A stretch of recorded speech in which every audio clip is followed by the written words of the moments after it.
Welcome to Tunacheki's Africa in the News. I'm Ekimushi, and this is the show where we look at how Western media covers Africa. We look at the racism, the misrepresentation, the false news, and in today we look at the media blackout that happened during this year's United Nations General Assembly, where no African leader actually got any media time, no African concerns were actually put across. And also in this video we'll put like a mock speech that would actually get attention of these media houses, and so with that said, please make sure to like, subscribe, hit the like button. This is a way of showing YouTube this video is good, and it will share it to more people, so please make sure to do that. And also, if you really like our videos, you can give us a thanks, so you can do that by hitting the thanks button. We'd really appreciate it. So let's get started. You might ask, how was Africa covered during this year's United Nations General Assembly? So we'll just go through it. We'll give you our opinion. So first was the media blackout, which was unfortunate because I think when it's CNN International, it means every country. It's just not Western countries, Europe, and the likes. Also, so the second thing was also nobody was attending the speeches of these presidents. If you could see the live streams that we brought for you during our stream on Tunacheki on the United Nations Assembly, you could see hardly nobody was attending the speeches. That's even journalists, their fellow African panelists, other panelists from other African countries. It was such a shame, just speaking to empty hollows, and this has been a practice ever since the United Nations started. Okay, so another thing that also concerned us during this United General Assembly is that nobody else mentioned Africa. Like everybody was just concerned with the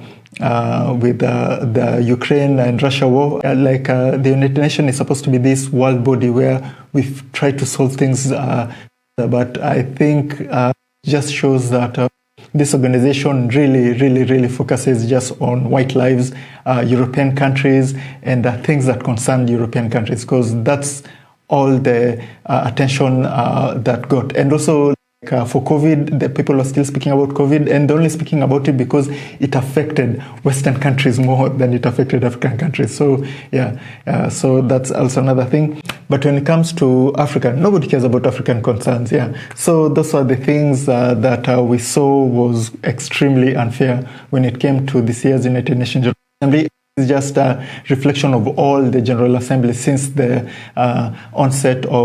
since the foundation of the United Nations. This institution is not made for Africa. It was made to serve Western countries, to stop them from going to war, but Africa wasn't in the middle. So, like I always have this imagination, fantasy. If I was like an African leader of, let's say, this African country, let's say the Africa Federation, and I would say the truth. I wouldn't be all political, all diplomatic. I would say the truth. And this is how my speech as leader of the African Federation would actually say. Okay. On behalf of the General Assembly, I have the honor to welcome His Excellency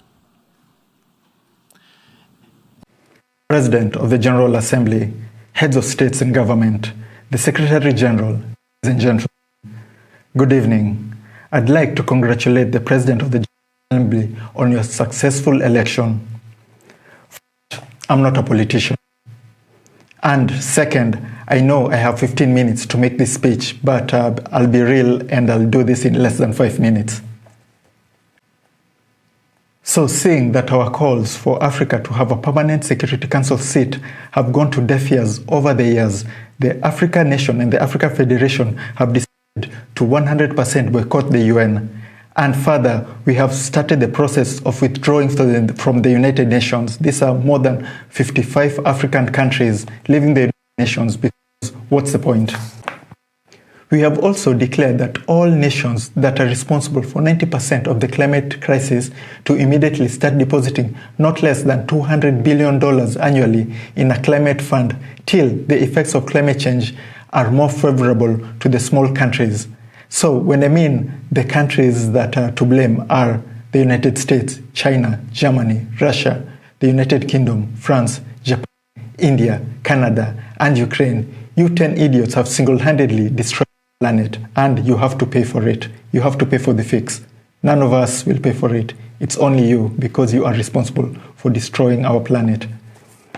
We call for an immediate prosecution of the United States, France, Belgium, the UK, Netherlands, Spain, Germany, Portugal, for all the war crimes they have committed during colonization and conquest of Africa and other nations.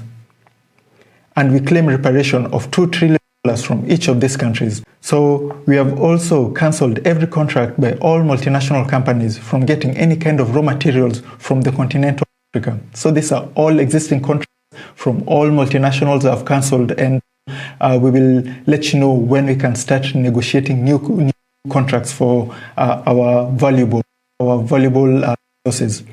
And last but not least, all foreign military bases personnel are with immediate effect banned from the African continent with no exception, meaning even UN peacekeepers are to leave. With all that, hope to see you guys next year, and yeah, thank you. On behalf of the Assembly, I wish to thank the President. So with that said, that was just like an idea of how African leaders should demand things from these world powers and stop being so diplomatic and so nice. I know it's how the world works. First, I'm not a politician, so anyway, yeah. So thank you for watching. I hope I informed you a bit on what happened in this year's United Nations General Assembly, the 77th session. So it means it's been 77 years of this, and just to show you guys that how Africa just keeps getting forgotten when it comes to important international matters, right? We did so many speeches. We covered African speeches live. You can watch in our live streams. We also selected a few of the best speeches which you can find in our Africa the UN series. Please make sure to catch the likes of Africa's newest president, William Ruto's speech, Ghanaian's President Nana Akufo Addo's speech, the Deputy Prime Minister of Ethiopia's speech, and my favorite was the Deputy Prime Minister of Mali. The Prime Minister of Mali. His speech was just amazing because it was close to what I just fictionally did. Like it was really close to that, where like he just said what needed to be said. Yeah. So with that said, thank you for watching. We really appreciate you guys for tuning in and watching our videos. And please make sure to like, subscribe, hit the notification bell. And if you really love our videos and love what you do, you can hit the thank you button and show us some love. Your help goes a long way. Thank you to our Patreons. Thank you to our channel members. You guys really keep this going, and we appreciate you guys. So with that said, we'll catch you in the next one, and always remember, Africa is watching.